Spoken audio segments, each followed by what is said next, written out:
With great love and respect in my heart, I welcome you to this beautiful hour from the city of Varanasi. Thank you for taking this time.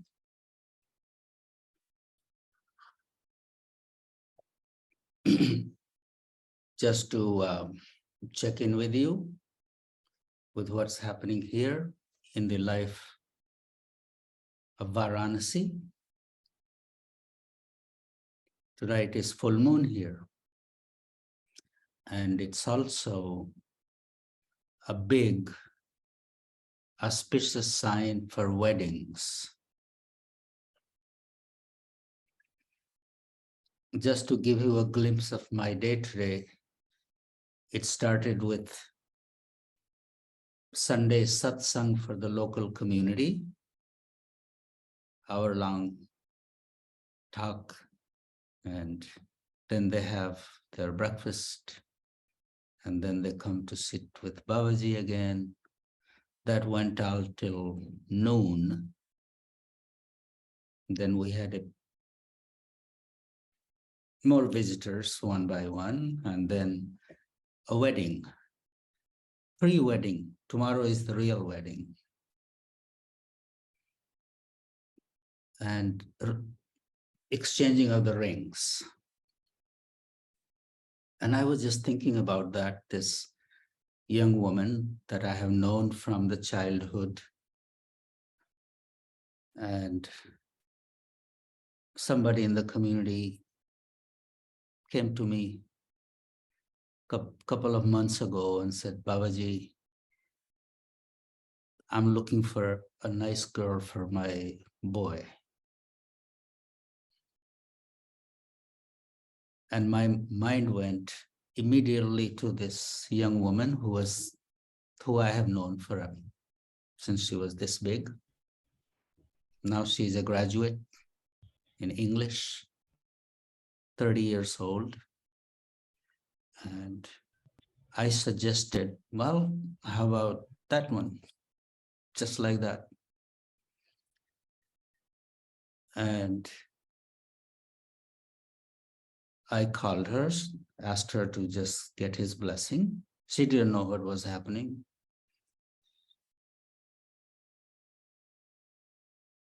I didn't tell her. First, I wanted to have attention of, approval of this man that he said, yeah, she's good. But I said, look, this is all I can do. Now it's up to her and your boy. So let's first find a way they can meet each other. So he called his son, who was in Mumbai, and we arranged a meeting. Amy happened to be here at that time. She escorted the girl and broke the ice. And when they started talking, then she left them alone. They kept exchanging. After that, they started texting each other, and that went on for a month and a half. But since I'm leaving on the 22nd, she wanted to be married before I left. So we looked for an astrologer and found the right date, and that date is tomorrow. And I was just thinking about the life of a young woman. All of a sudden, she has lived her whole life, free life, and now she's going to get married to a family, in a family where there is a father-in-law, aging mother-in-law, and the husband. She doesn't know the family, but she knows that's what she has grown up seeing all around her. That's the way it is. And she's emotionally, mentally prepared for that. But no matter how prepared you are, when you're really, your whole world is changing, your identity is changing, your family is changing, they may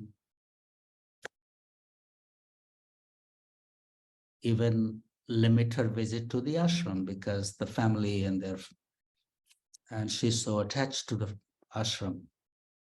So all these things are going on in her mind. I was just sitting with her and she said, no matter what, I just don't want to be away from the ashram. I said, look, this is less than a block away from the ashram. And you can be the principal of our Anjali school, you and all that. And there is a support group. The ashram is your family is right here.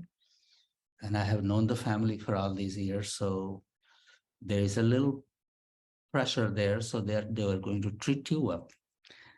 Now it's between you and your husband. If you take care of each other, everything will be fine. I don't know why I'm telling you all this, but it's just to see how a person's life can change, and they have to prepare themselves to face the change.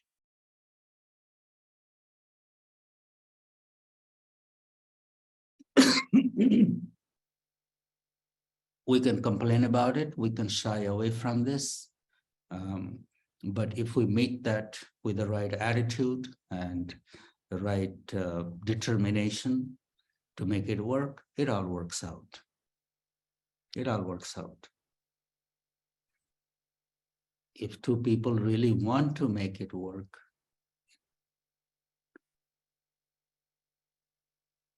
whether they know each other or not, as long as that willingness is there to make it work, it works out.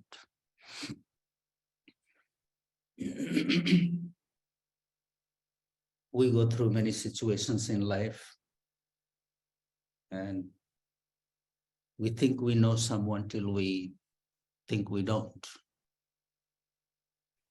And what shifted? Do we really know that I don't know this person?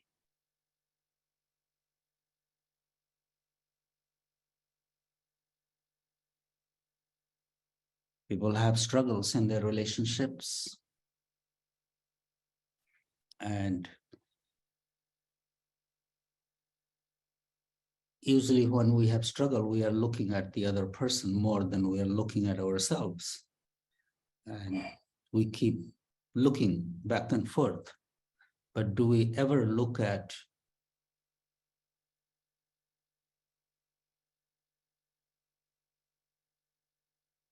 our abilities to make it work? If we don't make it work, there is more other kind of work that needs to be done. So work is work. It's on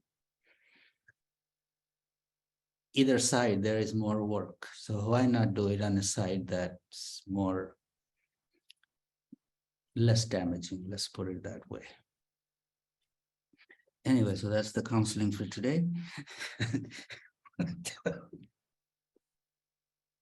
I had no idea what I'm going to talk to you about because my day has been very, very full. I would love to hear what's on your mind. I'm coming back on 22nd, back to Sonoma. Have been away for 3-4 months. Lots has happened here.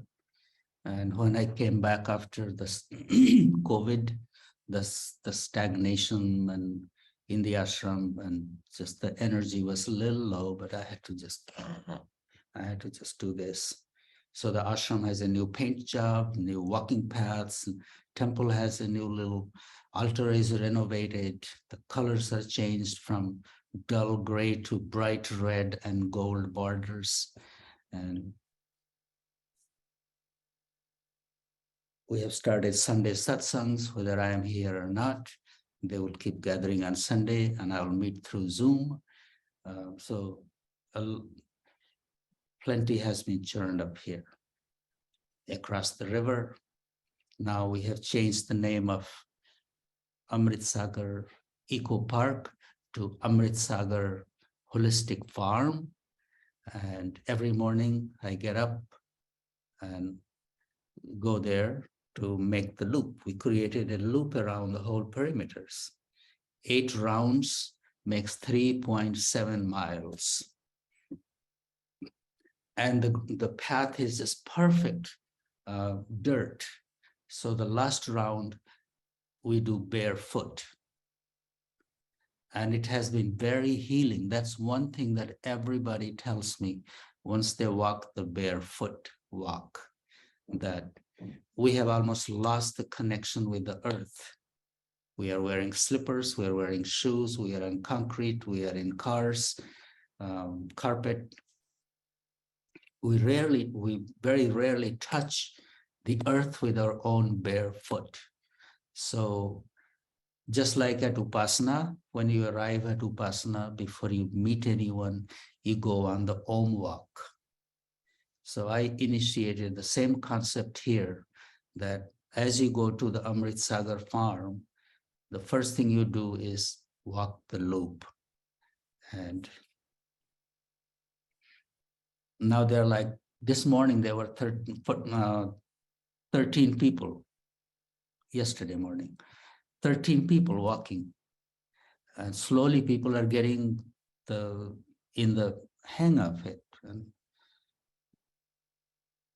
And then I noticed they were all talking. Then this idea came in, okay, talk, but the last round should be barefoot and in silence.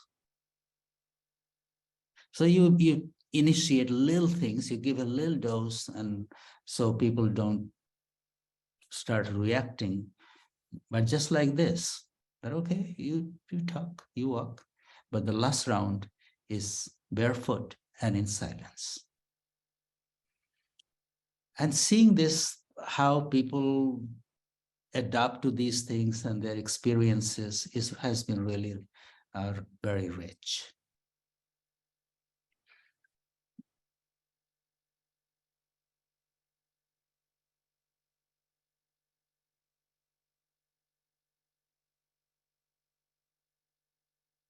You go for a walk, you have a mantra. Instead of listening to music or thinking about something or talking to people on the phone, trying to multitask, how about enriching that walking hour and making it into practice? Like each step is a one syllable of your mantra.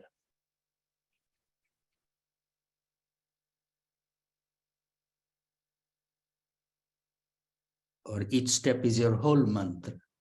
So bringing your mantra into your activity and creating a rhythm with whatever activity you are doing with your mantra is a beautiful way to come closer to your friend. And I'm sharing this with you because this is what I talked the other day. For those who are walking barefoot, you don't have to walk barefoot. It's cold and rainy there. But if you are walking, if you are doing any exercise, instead of thinking, listening to a music or talking on the phone, can you just devote that hour to your mantra and the activity that you are engaged in, just finding a harmony, finding a rhythm? Bring your friend along, the real friend, mantra, mitra. Bring the friend along on that walk. Bring the friend along in that activity. And it's beautiful. Make that into a walking meditation. How else can we bring our mantra along? Where else can we bring our mantra along? Maybe before you go to sleep, instead of doing the whole mala, maybe you could repeat your mantra for 5-10 times and make it very consciously.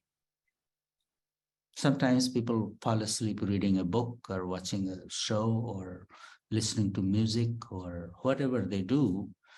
But if you want to deepen the relationship with your friend, your mantra, how about bringing that friend along while you are going to sleep with? Wake up with that mantra. Say, good morning. It is said that after you have received a mantra, you are never alone again. There is a presence of your mantra. That mantra has a personality. It has a presence. And just by me saying it will not be real for you. You will have to just put little time into it, little imagination into it, and then it becomes a richer experience. So whether I am here or I'm there, I'm talking about the same thing, that how can we make our life a little better? How can we have a little richer experience of our every day? The drama will be there, the story will be there. How long are we going to carry this story? We have the ability, the capacity within ourselves to meet any challenges, including getting married to somebody we don't know. It's humans who do everything. So whatever we decide that this is what I have to do, we go about doing it and not focus on the challenges, focus on our ability to meet the challenge and make it work.